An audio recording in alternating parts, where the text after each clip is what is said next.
Olá, meus irmãos, que a graça e a paz do Senhor Jesus esteja com você.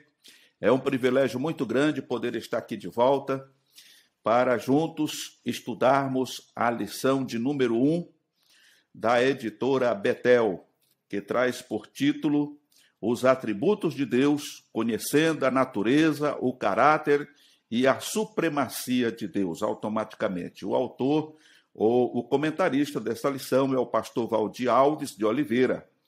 Então, estaremos nesse trimestre estudando esta lição para a glória de Deus. E já aproveitando aí o espaço,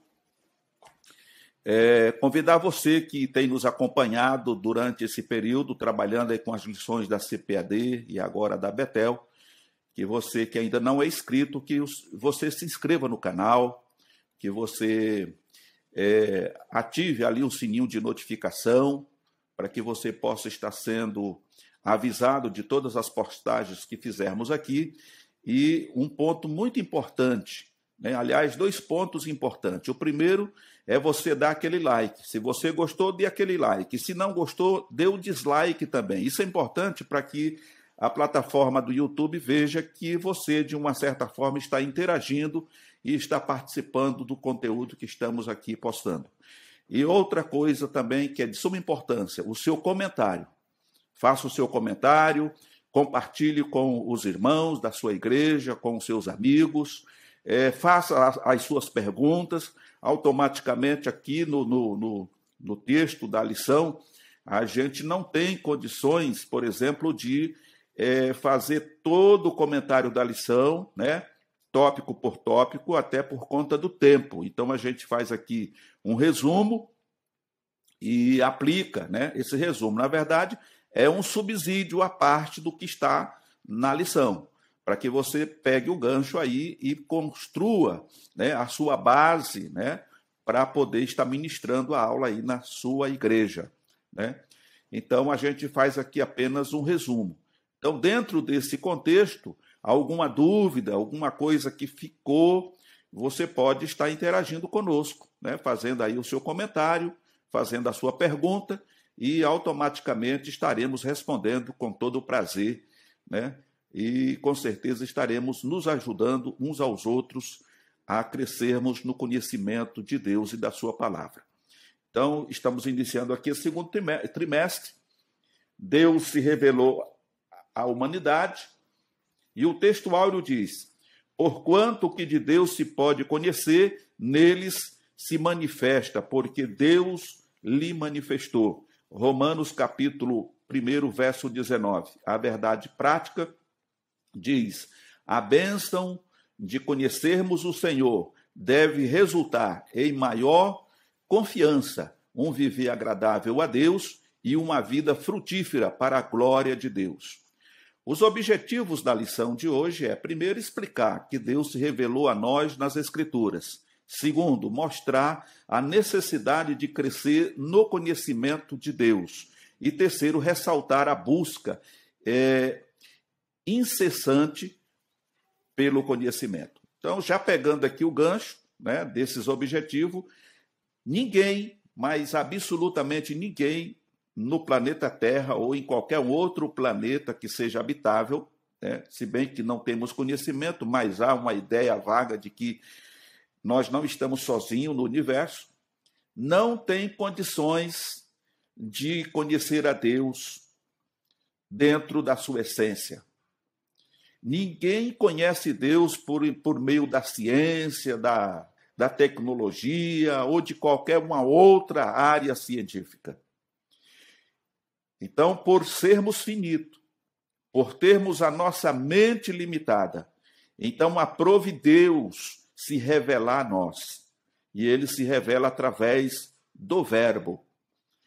Se você olhar no Gênesis, está escrito, no princípio, em João, no capítulo do Evangelho segundo escreveu São João, capítulo 1, está dizendo lá, no princípio era o Verbo, e o Verbo estava com Deus, e o Verbo era Deus. Então, esse Verbo é o Senhor Jesus Cristo, é a palavra. Então, Deus se revelou através da palavra. e automaticamente esta palavra é o Cristo. O segundo ponto é que nós precisamos entender a necessidade de crescer no conhecimento de Deus. Claro que dentro da revelação que Deus nos dá, nós temos condições de crescer no conhecimento, buscando essa ajuda através do Espírito Santo, porque hoje quem nos revela o Senhor, além das Escrituras, é o Espírito Santo que nos faz compreender e entender. Nós sabemos do papel importante do Espírito Santo dentro desse contexto, porque é ele que convence o homem do pecado, da justiça e do juízo. Então, se não houver essa interação do Espírito Santo, você não vai conseguir entender as Escrituras. Você pode ler de Gênesis a Apocalipse, mas você vai ler a palavra de Deus, a Bíblia, como as pessoas costumam ler um livro de romance. Pouca coisa vai conseguir entender. Mas através do auxílio do Espírito Santo, dessa compreensão que ele nos dá, então nós podemos entender e conhecer melhor o Senhor. E aí um terceiro ponto vem falar dessa busca incessante pelo conhecimento. E essa busca, ela não está apenas inserida no que diz respeito à palavra de Deus, a Bíblia. E aí nós podemos abranger um pouco mais, levando isso a um curso teológico, a um conhecimento mais aprofundado. Não quero dizer com isso que a teologia é um estudo de Deus, porque, na verdade, nós não conseguimos, como já falei, nós não conseguimos estudar Deus, mas conseguimos estudar, todos os atributos de Deus, aquilo que está ao nosso alcance, porque muitas coisas nós vamos passar por essa vida e não vamos entender, porque nós não temos, a nossa mente é finita. É um exemplo, Paulo, quando ele é levado ao terceiro céu e ali ele vê coisas inefáveis e, segundo ele, diz que não é lícito contar ao homem, porque o homem natural e até mesmo muitos cristãos não vão conseguir compreender. E aí ele fica naquela incógnita, dizendo, eu não sei se no corpo ou fora do corpo, mas eu vi coisas que não se dá para contar. Então, Deus revela segundo a sua vontade. O que nós temos hoje é a revelação de Deus através do seu Filho Jesus e automaticamente através da sua palavra, que, por outro lado, precisa do auxílio do Espírito Santo. Por quê? Porque, naturalmente, o homem natural, carnal, cheio de pecado, ele não vai conseguir entender nada acerca de Deus. Por isso que quando Paulo estava falando com a igreja de Corinto, e ali havia muita dissensão, muita imaturidade, exatamente era o que acontece nos dias atuais, nos dias em que vivemos. Sem a unção do Espírito Santo, nós não podemos entender nada, porque para entender as coisas espirituais é preciso ser espiritual. Então não dá para você entender as coisas de Deus de uma maneira humana, com essa mente finita. Segura o gancho aí, meu querido? Então vamos aqui ao texto de referência que diz, dá instrução ao sábio, e ele se fará mais sábio. Ensina ao justo, e ele crescerá em entendimento. Veja só que maravilha isso aqui. Primeiro ponto que Deus, eu diria que aqui o pregador, escrevendo aqui Provérbios, ele diz, dá instrução ao sábio. Quer dizer, quanto mais instrução o sábio tiver, ele se fará mais sábio ainda. Ensina ao justo, e ele crescerá em entendimento. Então, automaticamente, o conhecimento, ele é algo que está ao nosso alcance. Deus só se faz conhecer através da sua palavra, por intermédio de Jesus Cristo, hoje representado pelo Espírito Santo, o penhor que o Senhor nos enviou, o Consolador, que está conosco para sempre. O segundo ponto diz, o temor do Senhor é o princípio da sabedoria, e a ciência do santo, a prudência. Então, temer ao Senhor não é ter medo. Nós não precisamos ter medo de Deus, como se ele fosse alguém ou alguma coisa perigosa. Esse temor aqui, ele fala de respeito. E fala de um respeito filial, porque quando a gente olha o Evangelho e a carta do apóstolo João, nós vamos entender que a todos quanto receberam, Deus deu o direito de serem feitos ou chamados filhos de Deus. Algumas versões mudam, né, o contexto, mas o fato é que Deus nos deu o direito de nos tornarmos filhos de Deus. E agora, como filho, nós não temos medo do pai. O filho que tem medo do pai é porque o pai é um carrasco, é uma pessoa do mal. Mas o filho, ele tem temor ao pai, ou seja, ele tem respeito pelo pai. Quando o pai fala, ele ouve o pai e ele obedece ao pai. Então, diz que o temor do Senhor, ou seja, o respeito do Senhor, quando nós respeitamos o Senhor, aí está o princípio da sabedoria. E a ciência dele, né? E a ciência do santo, melhor dizendo, a prudência. Então, a gente aprende a respeitar o Senhor, passa a ter sabedoria e passa a ser prudente. O segundo tópico aqui, a segunda referência dessa leitura em classe está em Colossenses capítulo 1, versículos, se não me falha a memória, deixa eu dar uma olhada aqui, versos 9 e 10. Né? Então diz aqui assim: por essa razão, nós também, desde o dia em que ouvimos, não cessamos de orar por vós e de pedir que sejais cheios do conhecimento de Deus, do conhecimento da sua vontade em toda a sabedoria e inteligência espiritual. Então, veja bem, por esta razão, aqui é uma carta de Paulo aos irmãos de Colossos, por esta razão, nós também, desde o dia em que o ouvimos, não cessamos de orar por vós e de pedir que sejais cheios de conhecimento de sua vontade em toda sabedoria e inteligência espiritual. Então, Paulo, ele está dizendo que a igreja, que estava orando pela igreja, né, para que eles fossem cheios do conhecimento de Deus e da sua vontade, em toda sabedoria. Inclusive, Tiago diz: se alguém tem falta de sabedoria, peça a Deus, que dá sem medida e não lança em rosto. Então, irmãos, nós temos a chave do conhecimento. Nós temos a chave da revelação divina através das Escrituras e automaticamente, com o auxílio do Espírito Santo, como já frisei, nós temos condições de nos aprofundar e a cada dia conhecer o Senhor mais e mais, até nos tornarmos amalgamados com Ele, né? Ou nos tornar uma só massa, porque esse é o desejo de Deus, é que nos tornemos um com Ele. Essa foi a oração de Jesus ao Pai, né, lá no capítulo 17 do Evangelho de João. O Senhor dizia ao Pai: eu não quero que o Senhor os tire do mundo, mas que o Senhor os guarde e os livre do mal.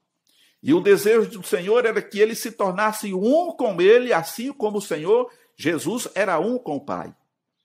Então, e isso é possível acontecer a partir do momento que nós olhamos para a palavra de Deus e buscamos esse conhecimento como a corça, né, que anseia por água. Essa sede que só o Senhor, através da sua palavra, pode saciar.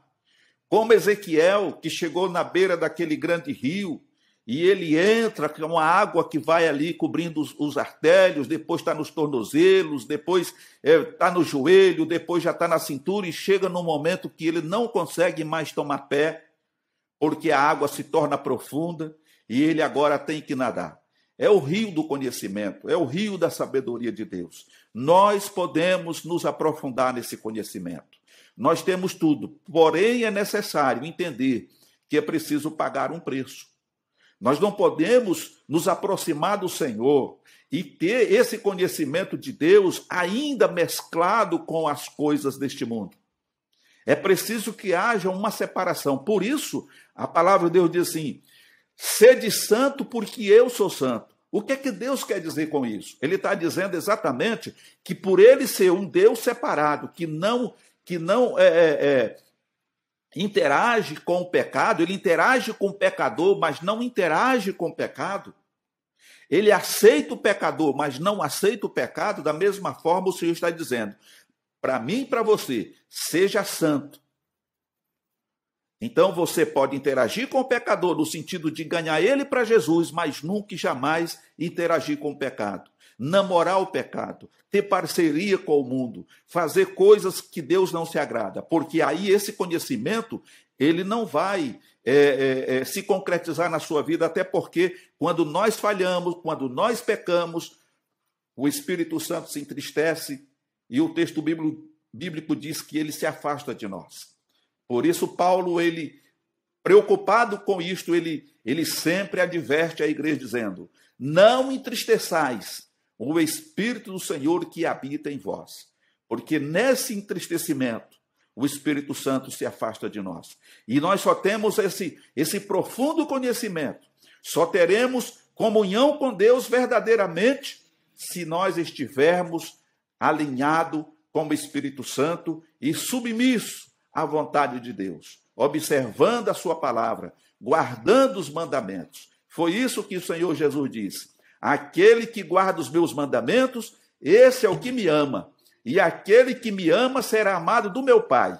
E eu e o Pai viremos a ele e faremos nele morada. Olha que coisa linda. Olha que coisa maravilhosa. Para que possais andar dignamente diante do Senhor, agradando-lhe em tudo, frutificando em toda boa obra e crescendo no conhecimento de Deus. Então, aqui, irmãos, aqui resume o que nós acabamos de frisar. Quando nós nos submetemos a Cristo, nessa busca, né, de conhecer a Deus, de ter uma interatividade com Deus, essa intimidade com Deus, essa comunhão, porque, preste atenção numa coisa, você pode me conhecer pessoalmente. Então você vai olhar para mim e vai dizer assim, olha, eu conheci o irmão Elias. O irmão Elias é moreno, tem uma estatura mediana, deve pesar mais ou menos uns 75 quilos, é maranhense, pode até dar todos os detalhes. Mas o conhecimento profundo e completo você só vai ter da minha pessoa a partir do momento que você começar a conviver comigo e andar comigo. Porque o conhecimento que a maioria das pessoas tem de Deus e de outras pessoas é aquele conhecimento superficial. É aquele conhecimento externo. Mas conhecer uma pessoa de fato, é preciso que você conviva com ela um tempo. Ande com ela, porque aí você vai conhecer outras coisas que a aparência física não demonstrou. Da mesma forma é Deus. Deus, você só vai conhecer Ele de fato a partir do momento que você rasgar essa cortina e passar por ela e se aproximar mais de Deus. Porque tem muita gente ainda como no tempo, né? No tempo dos profetas de Moisés, estão olhando Deus através daquela cortina, do véu.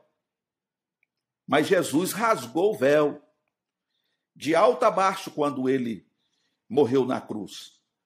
E é mediante esse rasgado véu é que o acesso a Deus ficou livre. Então eu posso me aproximar de Deus com inteira confiança, como diz lá o escritor aos Hebreus, e me prostrar diante dele, e conhecê-lo, e ter a intimidade de um filho com o Pai. Quer um outro exemplo para nós concluirmos esse assunto? O capítulo 15 de Lucas, quando fala ali do filho pródigo, 2 irmãos numa casa. O pai era dono de uma fazenda, de uma propriedade, tinha muitos empregados, mas aqueles 2 filhos, eles viviam ali como servos. Eles não se sentiam como filhos. E não era porque o pai impunha essa condição a eles. É que eles tinham uma mente curta. Eles não conheciam o pai de verdade. Até que o mais novo, um dia, resolve buscar uma liberdade que ele achou que estava lá fora. Pede parte da sua herança e vai embora. E quando ele, depois de sofrer muitas decepções, gastar tudo o que tinha, trabalhando agora, cuidando de porcos, lá no meio daquele charco de lodo, sentindo o desejo de comer aquelas bolotas, ele cai em si. Aí vem nele a consciência de filho. Ele fala, puxa vida, eu sou filho de um homem que tem posses. Os empregados do meu pai não padecem fome. E eu aqui estou nessa situação. Levantar-me-ei, irei ter com meu pai, e dir-lhe-ei, pai, pequei contra ti, contra o céu, não sou digno de ser chamado mais teu filho, mas me deixa como um dos teus servos. Então, a concepção dele até então era de servo, e ele estava disposto a assumir aquela condição de servo. Mas quando ele retorna para casa, uma grande surpresa ele teve. Primeiro porque ele caiu em si. Houve um arrependimento, houve um reconhecimento. E o pai manda preparar. Primeiro, coloca o anel no dedo, a aliança. A aliança que fala da comunhão. Manda colocar vestes novas, que simboliza as vestes da salvação. Sapato, sandália nos pés, que simboliza calçado na preparação do evangelho. E por último, manda matar o novilho cevado, que representa aí o sacrifício do Cordeiro na cruz do Calvário. Então, a partir daquele momento, aquele moço que pensava como servo, agia como servo, ele agora se vê como filho, usufruindo de todas as bênçãos, gozando de tudo aquilo que o pai tinha construído, que não era para outra pessoa além deles. O outro detalhe é que o filho mais velho, que obedecia o pai, que seguia as orientações do pai, também tinha a mesma visão míope, não conseguia enxergar nada, e reclama para o pai quando vê o barulho da festa e as pessoas se alegrando, e ele questiona o pai dizendo, pai, eu te sirvo aqui há tantos anos, nunca te desfalquei nada, e o senhor não foi capaz de me dar um cabrito para me fazer um churrasco e me alegrar com meus amigos. E o pai põe o braço no ombro dele e diz, filho, olha aqui, não chama ele de servo, não chama ele pelo nome, como era comum chamar os servos. Fulano, vem aqui, fulano agora vai lá, mas ele chama filho. Tu sempre esteve comigo e tudo que tem aqui é teu. Abre, ó, acorda. Então isso se refere a nós, irmãos. Enquanto a gente tiver dentro dessa miopia, nós nunca vamos ter uma revelação completa da parte de Deus para nossas vidas. Enquanto a gente interagir com o pecado, namorar o mundo, viver no meio a meio, com um pé num barco, outro no outro, Deus nunca vai se revelar completamente a nós. Vamos ser sempre aquele crente medíocre, aquele crente raquítico, que, como diz Paulo, fica 10, 15, 20 anos na igreja e não cresce, aquele crente nenê, que não consegue comer uma comida sólida, tem que viver a vida inteira na mamadeira, tomando leitinho. Então, irmãos, esta palavra da parte de Deus, ela, com toda certeza, para mim, é um despertamento, porque Deus se revelou e a revelação está escancarada, mas para ter acesso a ela, é preciso estar no nível de Deus. Como está no nível de Deus? Se submetendo a Ele, se submetendo a Deus, como nós lemos aqui, né? Tendo esse temor a Deus, respeitando a Deus, aceitando Ele como Pai. Amém? Que Deus em Cristo te abençoe e te guarde. E querendo Deus, estaremos aqui de volta na próxima semana, se assim Deus o permitir.